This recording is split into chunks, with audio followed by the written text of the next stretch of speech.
This is soft beige and this is buttercream. So, mga hindi pa nakapag-check out ng top natin, nako, for the go nyo na to kasi double lining front and back, high quality fabric pa to mga madam.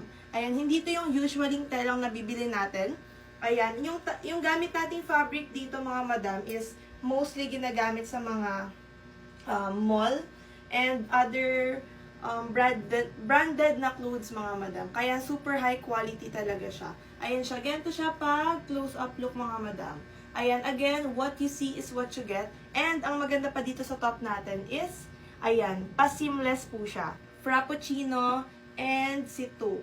Ayan, if looking for shades kayo na nakakaputi, bagay sa morena, bagay sa mistisa, ayan, i-check out yung pa-brown shades natin. Basket natin si Cashmere Rose, Dusty Pink, and Nude Pink. Ayan, super gaganda ng pa-pink shade natin. Ayan mga sis, marami kayong pwedeng pagpilian dyan.